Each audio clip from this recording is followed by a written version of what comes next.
Today's episode of the Believe in Steelers podcast is brought to you by betonline.ag. And the Steelers were off on Sunday in week 14 because they had played on Thursday night football, but there was a lot of great NFL action.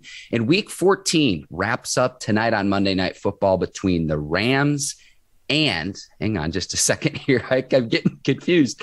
What do we got? The Rams and the Cardinals tonight. betonline.ag is the place if you want to make a wager on the game. I'm going to betonline.ag, and I'm betting for the Arizona Cardinals. Bowl any sport you want to, anytime, any place, 24/7. Make sure y'all go to betonline.ag. Ike, I appreciate the rescue there. Head over to the website or on your mobile device to receive your 50% welcome bonus on your first deposit. Just use our promo code BELIEVE50, that's BLEAV50, to receive your bonus. Bet online, where the game starts. All right, cue the music. It's time to start the show.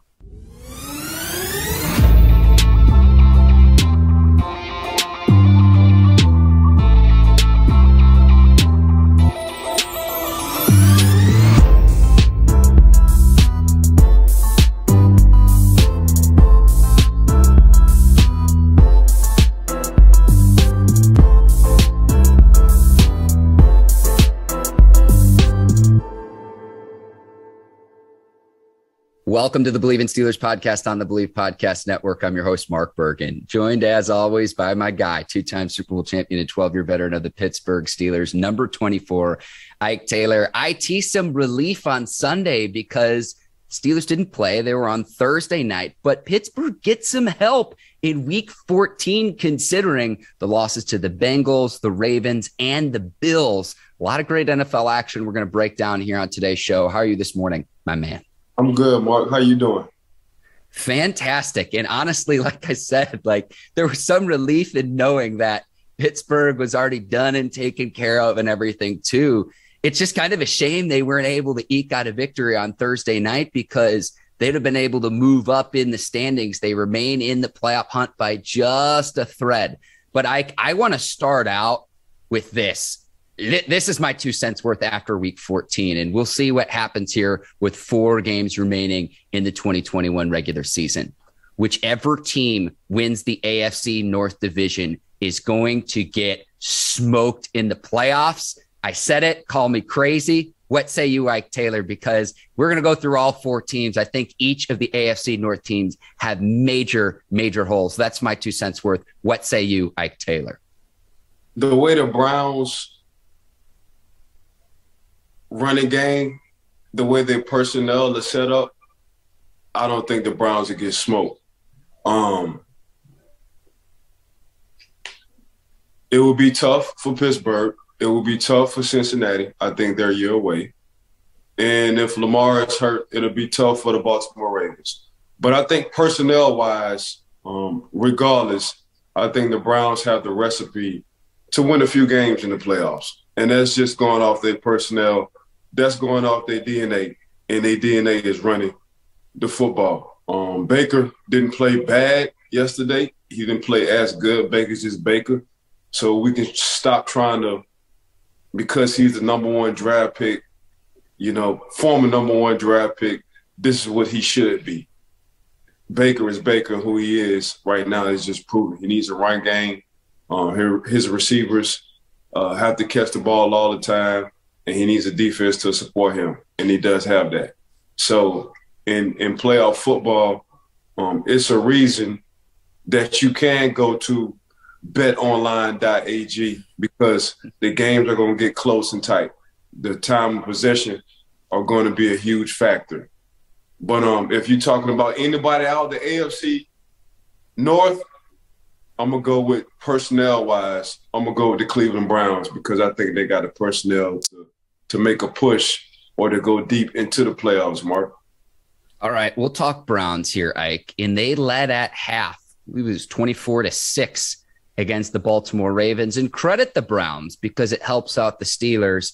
If Pittsburgh wants a chance to make the playoffs, they beat the Ravens, who were at the top of the division and remain at the top of the division following Cincinnati's loss. Now, with the Browns, Ike, and I've said this all along, the caveat is Baker Mayfield is very beat up right now. but they just hang on to beat the Ravens against the backup Tyler Huntley, who came in and played really well for Lamar Jackson. As he gets more game reps, I'd be surprised if the team doesn't take a flyer on him as a quarterback. But I see that in the first half, the Browns play maybe their best half of football all year long, but then the second half, they don't even score. So if your running game is your advantage, Ike, and you want to keep the clock churning, now I know you can stack the box and the Browns want to run out the clock and just escape out of there. But after the onside kick and the Ravens had a chance to come back and win, now the Browns defense shut the door, but Cleveland allowed the Ravens to hang around and hang around and hang around in that game, when if they have a double-digit lead, we talk about it all the time, Nick Chubb, Kareem Hunt and company, let's roll. And so then to me, that's incumbent upon what can Baker Mayfield bring to the table when you need a play action pass down the field and whatnot. And I don't want to throw this all on Baker. I blame all parties. The Odell Beckham situation didn't work out. You've got questionable play calling for an offense that struggles. You have all the talent in the world in Cleveland. And if the Browns aren't able to get it done this year, you've got to ask yourself, is Baker Mayfield worth that massive contract extension that he seeks? Around $43 million per year, which is what the Bills are going to pay Josh Allen. The reason why that matters is Josh Allen was in that same 2018 draft class as Baker Mayfield.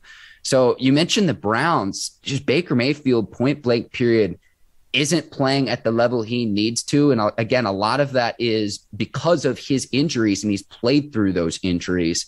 But if you're out on the field, you've got to perform. So there's that. That's kind of my 2 cents worth with Cleveland, Ike. The other teams in the division, we saw what happened with the Bengals. Like, I like the Bengals. I'm with you. I think they're a year away too, because when they really, truly need to get a stop defensively, they didn't do that on Sunday. Right. And so I kind of like the Bengals the most of all the teams in the division, considering not just Jackson's injury, but all how decimated by injuries the Ravens are as a whole. It's like, I don't know who's going to win this division, Ike. Sorry, I've been rambling here. Hop in. I know what you like from the Bengals, and correct me if I'm wrong. You like the swag of their team, and it starts with Joe Burrow. And Joe Burrow, that swag is contagious throughout the whole team, Mark, on the offensive side and the defensive side. And you go back to LSU days with Joe Burrow. You seen how swaggy he was at LSU. He brought that same kind of swag to Cincinnati, and you can just see it. You know what I'm saying? So he has the domino contagious effect on that whole organization. That's what I like about the Cincinnati Bengals. And I think we kind of agree on the same page. We will agree they're both a year away. But the reason why is just something about the Cincinnati Bengals that we like, oh snap, is Joe Burrow. That's what the hell it is, and his contagious swag. But getting back to the Cleveland Browns, man, I love Baker Mayfield's attitude. I love his toughness, but don't nobody care if you're hurt. Once you step in between them two lines, they're not looking at who's hurt. They're looking at wins, losses, stats. That's what you look at. Now, when Baker went on the run last year, when he threw for like 18 touchdowns and only 3 picks in the second half of the season, it was Nick Chubb and Kareem Hunt. That's what it was, because you was leading the league in time of possession other than the Baltimore Ravens and the run game. That's what you was doing. So it's about time for Baker Mayfield. Like I say, man, Baker Mayfield, he's a top quarterback. It's going to be hard to replace him, I think, personally, to start all over. Give him that Ryan Tannehill deal. Just give the man a Ryan Tannehill. Give him a little bit more than Ryan Tannehill. That's the deal he needs right there. And if you want to do some upfront money, if you want to fully guarantee something, go ahead and give him that Kirk Cousins deal. They're the same kind of people. He's not as athletic as Ryan Tannehill, because Ryan Tannehill played receiver when he was in college. He's more athletic than Kirk Cousins. He's right in between. Go ahead and get that man them deals right there. Give him them. We keep talking about this 40, 43. Nah, I love Baker. But Baker ain't no 40, 43 kind of guy. Give him between that 35 and 38 kind of deal. Well, I can't wait to see what kind of deal Lamar Jackson ends up signing, because he's also in that 2018 class, Ike. But I go back to, you said something several weeks back. about. Now I'm blanking here, but I'm with you in terms of the salary cap, though, is going to continue to increase. So he's going to want more and more and more money, but I don't think he's anywhere near that Josh Allen money. I'm with you there. And if the Browns decide to part ways with Mayfield and let him walk, I'm fascinated to see what he would get on an open market. Now, we mentioned Josh Allen, and he played and brought the Bills back against the Buccaneers, but they fell short in overtime. But a few things I noticed with Buffalo, Ike, who the Bills, by the way, are now 7-5. They went the entire first half without giving one of their running backs a carry. This hasn't been done since 1991.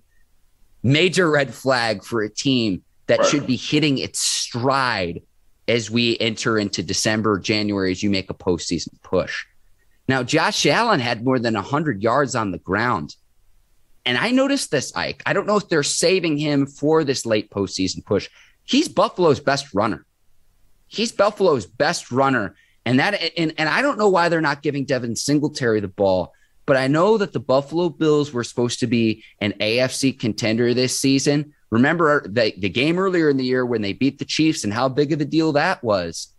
This team that we're seeing now compared to early on in the year, Buffalo team that the Steelers beat in week 1, too, by the way. It's perplexing to me. I do not understand what's going on with Buffalo. They're not trending in the right direction right now. So you're coming up short, and I'm speaking as if Buffalo. So we're coming up short, and we're not beating the teams we're supposed to beat. So we already know the first game of the season, Pittsburgh beat Buffalo, right? Mm-hmm.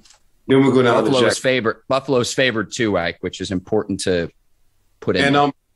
And I'm damn sure correct me if I'm wrong. There was probably a favorite between the Jacksonville game too, right?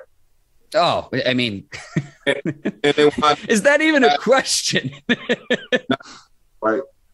So all the game, you do lose and you give hope on good games. You gave hope against Tampa last night. Okay, you're down bad. You can come back. Oh no, you didn't come back. You gave hope against, or tried to give hope against the New England Patriots. New England did exactly what you did. They just swap mindsets. You ain't throw the ball. You ain't run the ball in the first half. Only a couple of times. New England ran the ball down and threw it the whole game. So here's the problem. It's too much on what we call talent.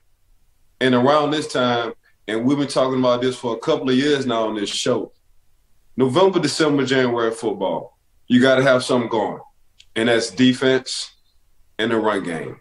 And for your quarterback, when it's time, just ask Tom Brady, when it's time to make a clutch drive or a clutch play.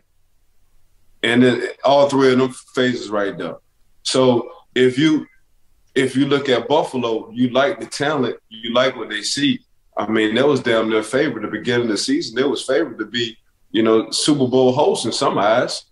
You know what I'm saying? But it's too much to inconsistent. They're finding ways to lose, and that's not good. And their defense ain't been playing bad at all. They got a top 5 defense. So the defense ain't the issue at all. But at the same time, you look at the Tom Brady. And right now you can have an argument on who's better between Justin Herbert or Josh Allen. Because when it's time for somebody to make a play, Justin Herbert going to wind up making that play. So for me, Buffalo, they just too inconsistent. Right now they haven't got over that hump. And over the hump is beating teams you're supposed to beat. Now, in them tough games, I get the tough games. When you do start winning a few tough games, when you do conquer the Tom Brady's and the Aaron Rodgers, and when you do conquer them, then we can stop. Then we can start talking.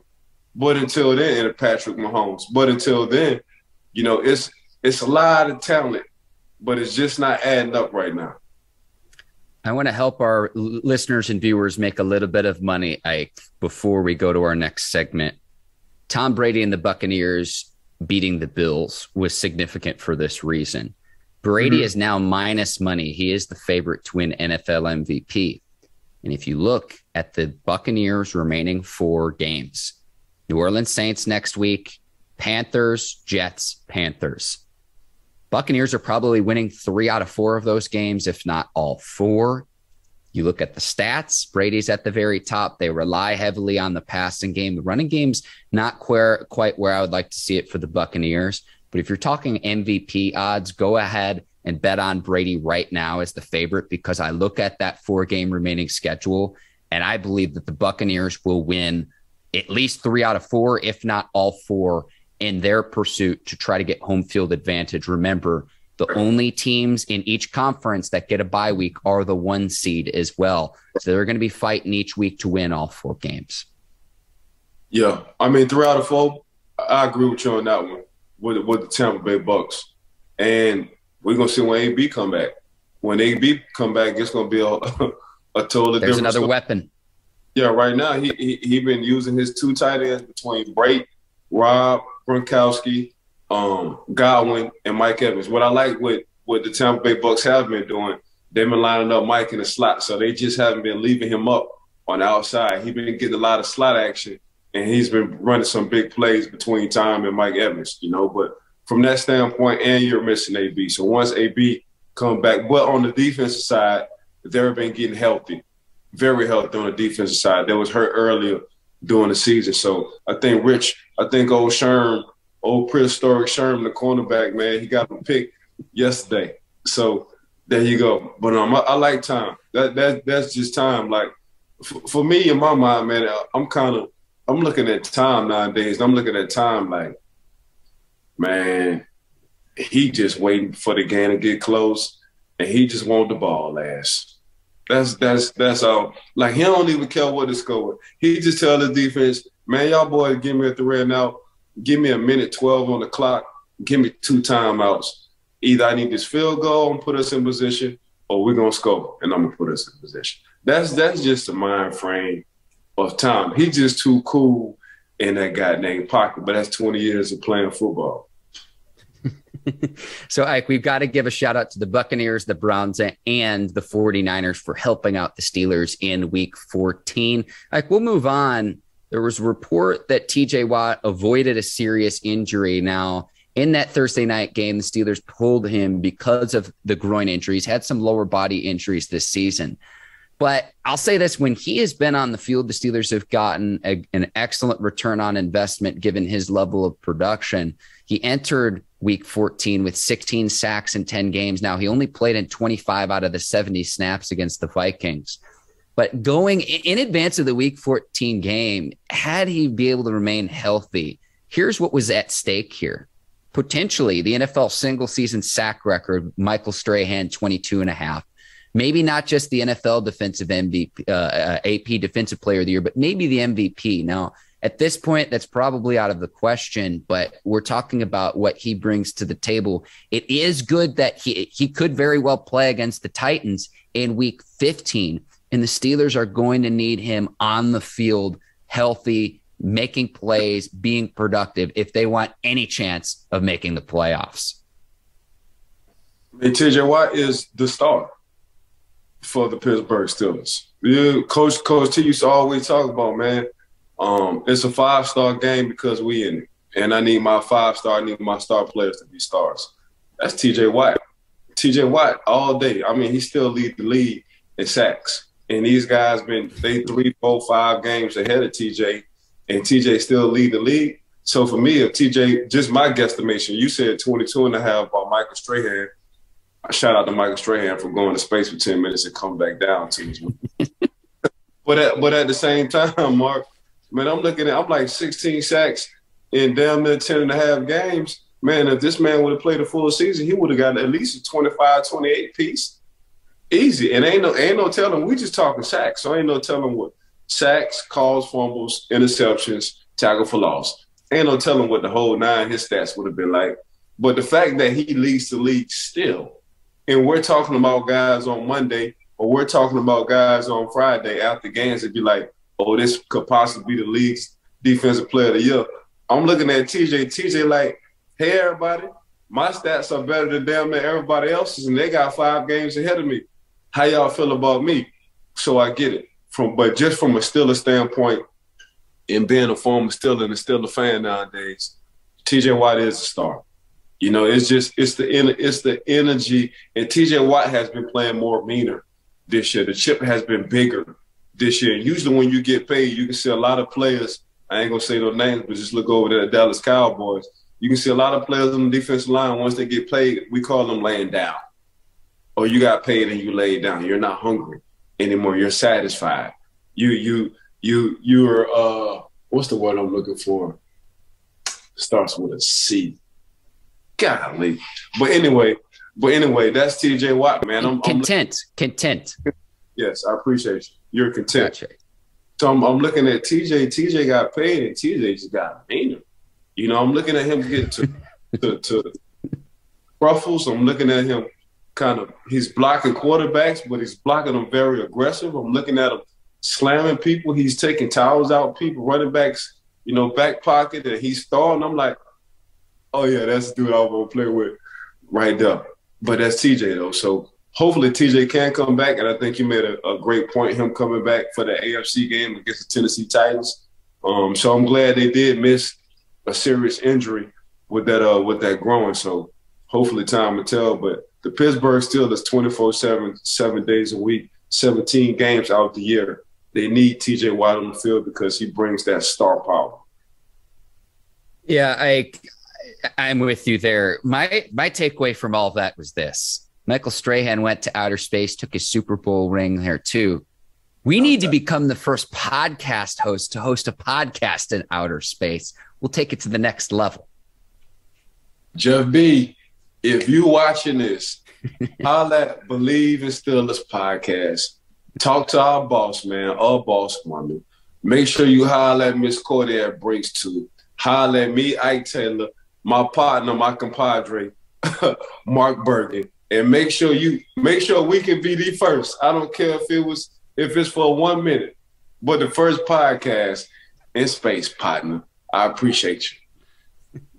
It was pretty cool. It's like I get the push alert on my phone. Michael Strahan has gone to space, and I saw it on the TV too. It's like, wait a second, this isn't an Onion headline? It's like, no, this actually happened. This is real. Pretty cool. Real, baby. Ike, Steelers' remaining schedule got the Titans, and then Tennessee will be favored by 2.5. I'm already preparing myself day after Christmas. Melvin Ingram revenge game against the Kansas City Chiefs. And for a 6th-round pick, this might be one of the more impactful trades. And I was looking at not just Ingram's stats, or if you just look at the stat sheet, it's like it doesn't really show the impact that he's made. But what it's done is it's allowed the Chiefs to move Chris Jones back inside. Kansas City's on a 6-game winning streak right now. I honestly think Kansas City got Melvin Ingram for a coup. He was unhappy in Pittsburgh, given his role, playing limited snaps behind both TJ Watt and Alex Highsmith, having to mix into the rotation. But man, like given the Steelers' struggles in the front seven the past few weeks, he is a player I would love to have in Pittsburgh still, if not for, you get a 6th-round pick for. Heck of a trade by the Chiefs, because I'm not going to give Ingram all of the credit for Kansas City's 6-game winning streak, but he's helped turn the tide. I thought the Chiefs were dead to rights, Psych. I really did. And here we are all these weeks later, 6 wins later. And a lot of that has to do with the trade that they made for Melvin Ingram. Well, that's what the Chiefs was missing. They was missing a run bully. And that's what it was. For the Pittsburgh Steelers, I don't know what was going inside the locker room, but I'm just going to take a wild guess. You don't want somebody who's just sprung on that locker room, who's always walking in and being like, man, I'm better than this dude while he's ahead of me. That's what you don't want, because then it brings it's a lot of tension when that happens in the locker room. So that could have been going on. Now, I can be completely wrong. I'm just speculating. That could have been going on for a while, and him demanding the trade and sitting out in practice and not giving 100%. Because he's disgruntled and he wants to leave and he doesn't like the rotation. I've seen this before. But at the same time, for the Kansas City Chiefs, they got exactly what they needed. They got a run bully, as Coach T would say. That's exactly, because that's how they was getting their head bust wide open. People were running the ball down their throat. They was giving up yards more than anybody at the time.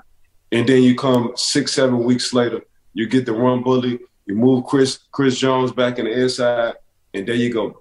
The Kansas City Chiefs haven't been played this good of a defense since the 1990s, since the 90s. They lead the league right points per game. 13.1 points they're averaging giving it up. That's very damn impressive. So now when you got your front seven, they moving, they on the time, they got everything, they hot, they running stunts, they in the zone. What the hell you think that back end gonna do? Provided by the Honey Badger. He's gonna cause havoc. He's gonna make plays, and he's gonna try to score every time. He's just one of those I'm always around the ball kind of guy. And it's been going on since the time he stepped into the league, since the time he was at LSU, really. So that's how I look at KC, man. And really, Patty Mahomes haven't even warmed up yet. And that's the scary thing about it. Like, Patrick going to wind up warming up deep into these playoffs.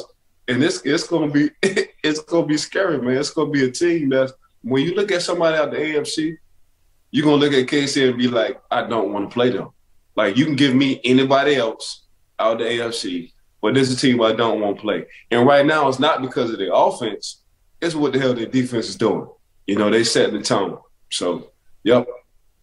I can't believe we're at this point, though, because, again, I was at the game in Nashville, Titans-Chiefs, and the Titans absolutely dominated up front, Ike. And so here we are all these weeks later, and the tides have turned. Now I'm looking at the Steelers' remaining schedule: Tennessee, Kansas City, Cleveland on Monday night, and then closing the season at Baltimore. You've got to win out. Really, the Steelers had to win out heading into week 14, but now you absolutely have to win out if you want to make the playoffs. And I'm looking at that Cleveland game as maybe the only game on the schedule where Pittsburgh might be favored, but I think the Steelers go into each of the 4 of these games as underdogs. And so it starts this upcoming Sunday where it's really win or go home, and it's Pittsburgh's last stand, considering that they've let in some games get away. I mean, the comeback potentially in week 14 against the Vikings. I go back to the tie against the Detroit Lions earlier this year, Ike.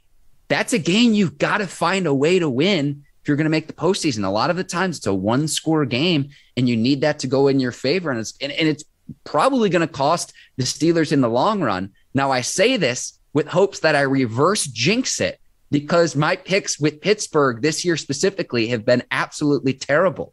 So what I'm saying is this, Ike.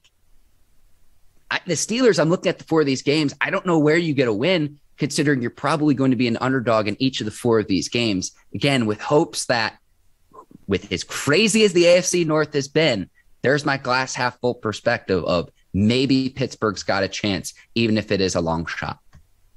No, they're taking off. And that's why I think the Pittsburgh Steelers are going to take off and they're going to win these games. All 4? All 4. Because of what happened in Minnesota. Oh, my Lord.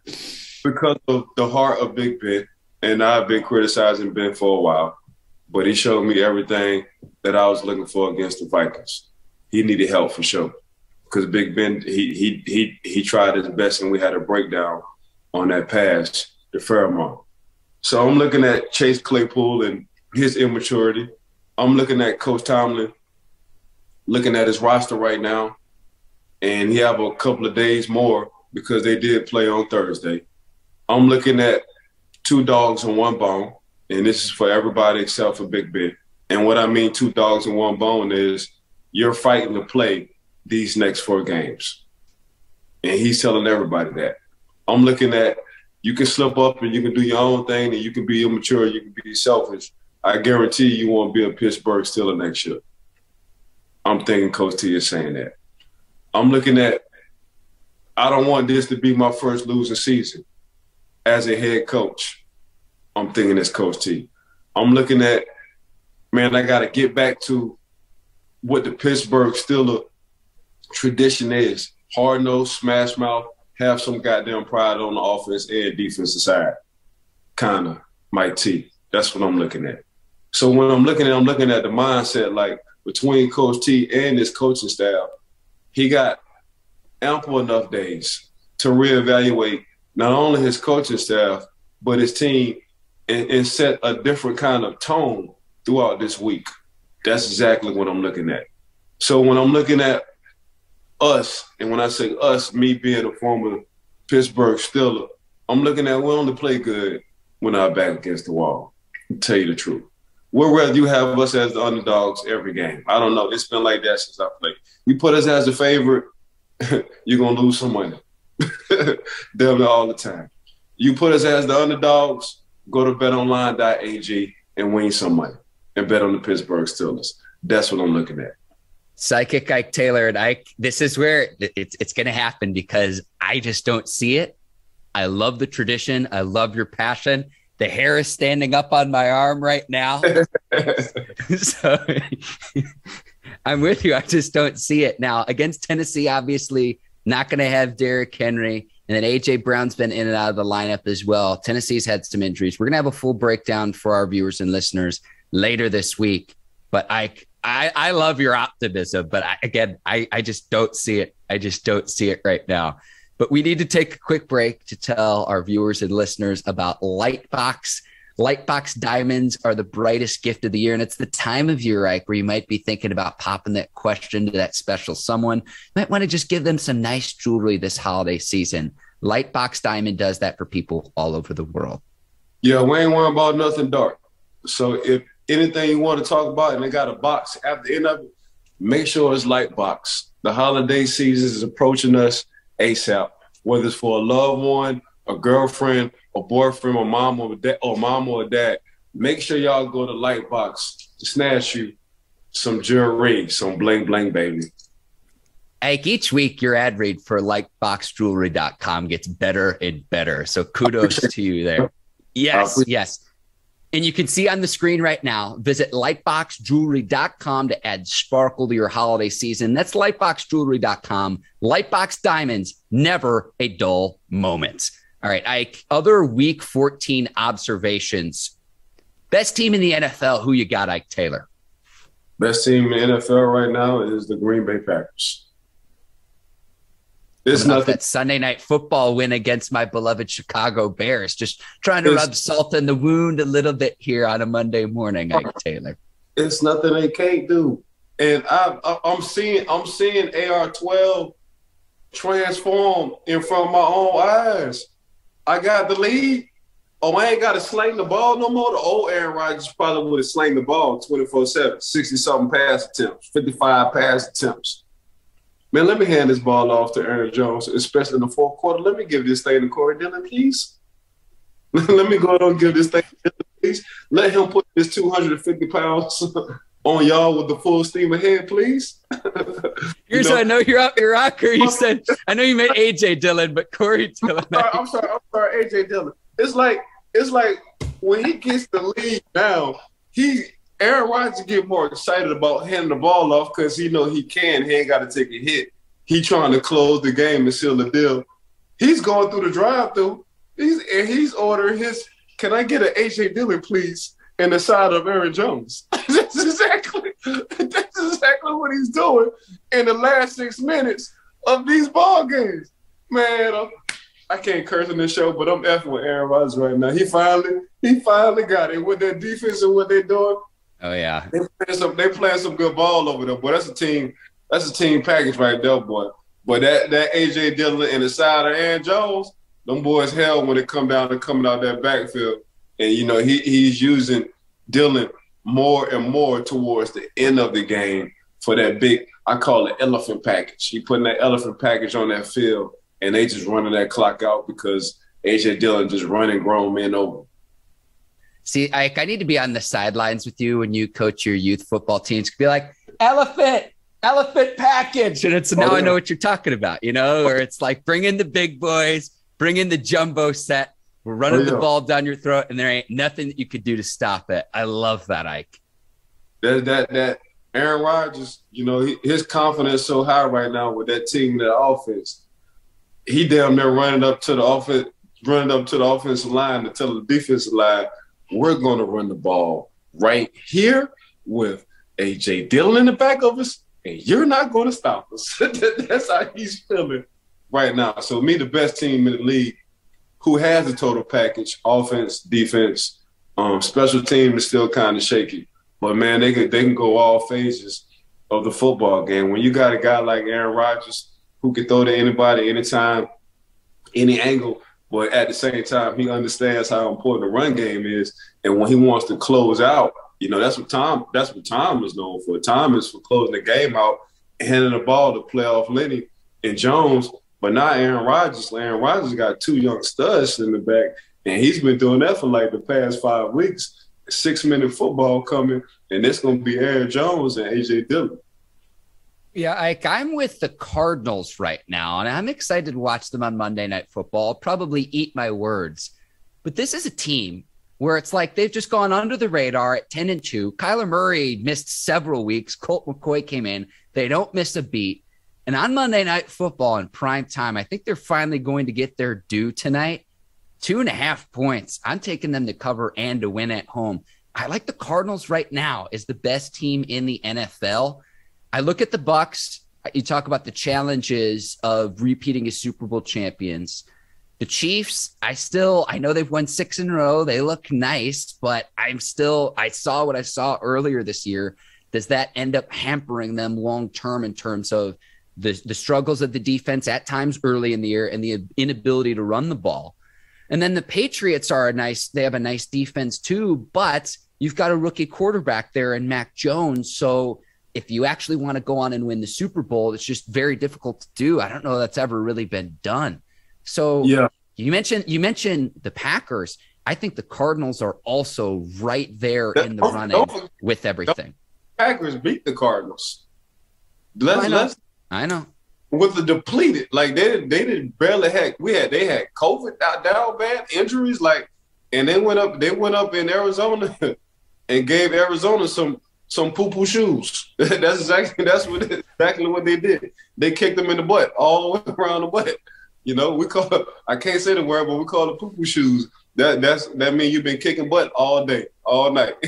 That's exactly what they've been doing. So let's not forget that part. On the AFC part, just because Mac and Cheese is a rookie, I'm still not going to discount them boys out, because now I'm starting to see when Bill Belichick has the personnel that he needs, he got a hell of a staff and he's a hell of a coach.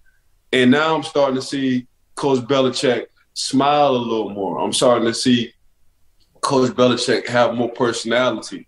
And for me, he's joined the game a little more. And when I think about that, I think about his son, who runs the defensive side, who helps run the defensive side. And I'm thinking about the dad and the son conversations like that. You got to ease up a little bit. This is a different generation. You got to be able to talk to these players. This is a different generation. You got to open up. They want to see the other side. They want to see what I see as a son, dad. That's what these players want to see.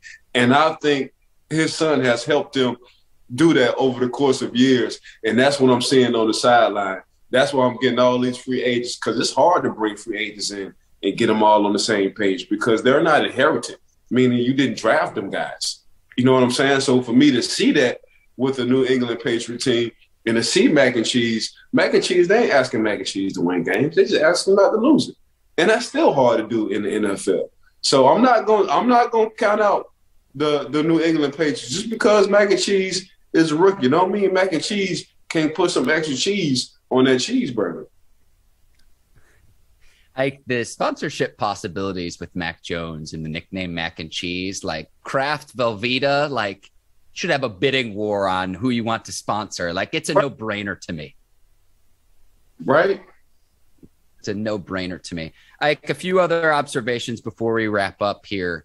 Myles Garrett is a mutant, and I saw 2 stats. He set milestones. He had a strip sack, fumble recovery, and a touchdown against Tyler Huntley, who was filling in for Lamar Jackson after his injury. And that score provided to be the difference for the Browns, because they didn't score for the remainder of the game after the touchdown and extra point. Garrett is second in the league with 15 sacks. That's a Cleveland Browns single-season record, 4 games left in the regular season. He also has 57.5 sacks through 64 games. Only other NFL player with more sacks in the first 64 games of their career, Hall of Famer Reggie White. So Myles Garrett, TJ Watt, 2 guys off the edge in the AFC North, playing at an extremely, extremely high level. And you talk about return on investment, the contracts that they signed. You mentioned a little bit earlier, Ike, about, sometimes once players get the bag, they don't play as well. They don't quite get after it the same way. Those two guys, if that's the rule, those two guys are the exception. Myles Garrett, I'm not sure he's even human. He's unbelievable for the Browns. Who you talking about, the Hawk? Oh, Myles Garrett. Because that's all Myles Garrett is. He's the Hawk. That's exactly what it is. When you better mention Myles Garrett as the Hawk, because that's exactly how that young man been. And like you said, he's one of the only few people who, when they got a big contract, they haven't laid down. Actually, they turned into mutants. You know, TJ, he got his contract, he turned into a mutant. Myles got his contract, he turned into a mutant. So I'm looking at it, and that they looking at it how I used to look at it. Once the ink drawn the contract, that contract is old. I'm working for another one. That's just what it is. I want more than I had this time, and that's just what it is. So I'm looking at those two guys. I'm looking at 180 million, damn near 200. When them two boys come up, and when we look at their resumes and we talk about this, 4 years from now, we're gonna be talking about $200 million between these two, not between a piece or getting close to these two boys, TJ Watt and Myles Garrett. Guarantee. And who's gonna set that marker will be Aaron Donald, because he's coming up in a couple of years. Then we'll just take off from there because the salary cap is going up in the NFL. But yeah, man, Myles Garrett just different, bro. I mean, you see him in the offseason, you see him play basketball, you see him, but he's different in all kinds of ways. Like, he's smart, he's nerdy, he's a geek, he's athletic, he's a dog, he's a mutant. It's just hard to find all that wrapped in one. So yeah, his name is Hawk. You call him Myles Garrett, I'm gonna call him Hawk. I wasn't sure where you were going with that, Ike. Well, that was excellent. Literally, like, my role on the show is just to keep you to keep that conversation flowing, Ike, because you just absolutely crack me up. Again, Myles Garrett, just an unbelievable season, and it will continue with 4 games left. We'll see. Maybe he could put, if he has an incredible week like he had in that Bears game where he had 4.5 sacks. We talked about TJ Watt chasing Michael Strahan's record. Myles Garrett, you got 4 games left. You got the additional game. That's not out of the question. Yeah, out them 4. He get 2 games where he have 3 pieces, 3 sacks. We're gonna have to start talking big time. Yeah. So we'll do the podcast. I got the idea, Ike. We'll do the podcast in space. It'll be me, you, TJ Watt, and Myles Garrett, the 4 of us in outer space in honor of Michael Strahan's record. You see what I'm putting everything together. I mean, talking it to existence, bro. That's how things work. You talk this thing into existence. We got action. So your boy got that 4. P Mac got that 4 for 120. We'll take that 4 for 120. I take that all day. You get 15, I get 15. Slow money better than no money. Yep. Amen. A few other things before we wrap up here. Did you see Joey Bosa's Halo sack celebration? You mentioned poop shoes earlier. I saw the NFL tweeted out the video, and then by the time they realized what it was, they took it down. And we'll see if he gets fined for the celebration. But clearly an homage to the Halo video game, which I know that there's a new version coming out soon too. So very timely as well too with celebration, Ike. Hey, I mean, they just like my nephews, man. Once these Halos and these Call of Duties and all these games come out, man, and it's coming out for Christmas or the 1st of January. Yeah. Hey, man, I get excited because then, all I do on my Uber tab, it ain't nothing but pizza on my Uber tab because I'm sitting in the house straight.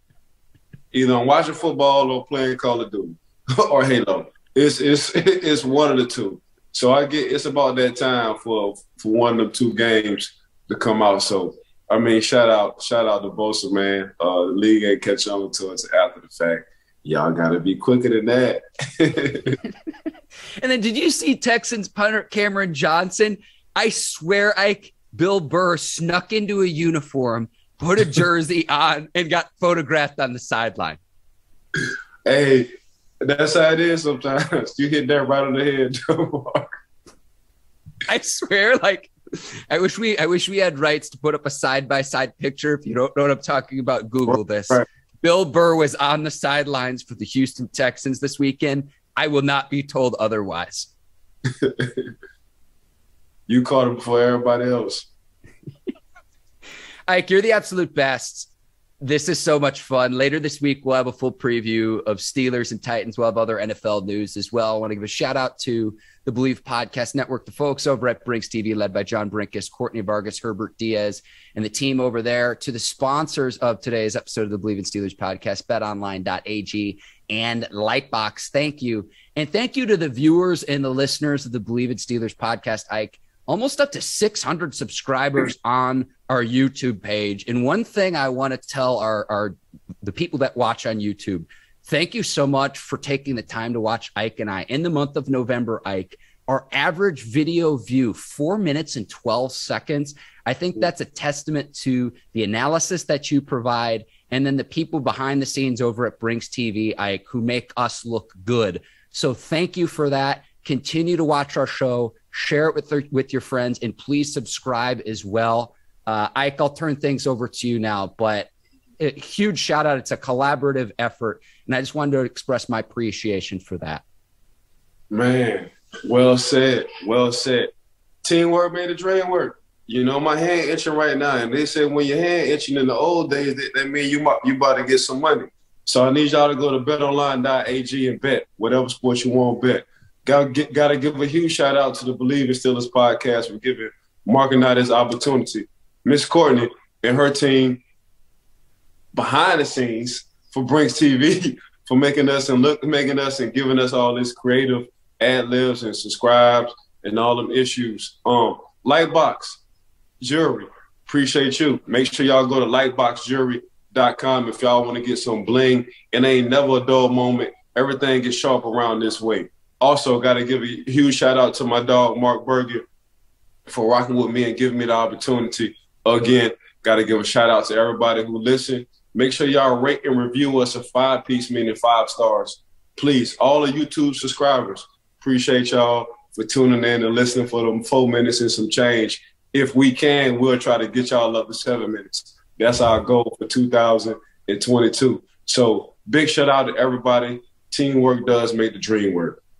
For Ike Taylor, I'm Mark Berg, and thank you for listening to the Believe in Steelers podcast. We will see you on Friday. Until then, take care and so long, everybody. Peace.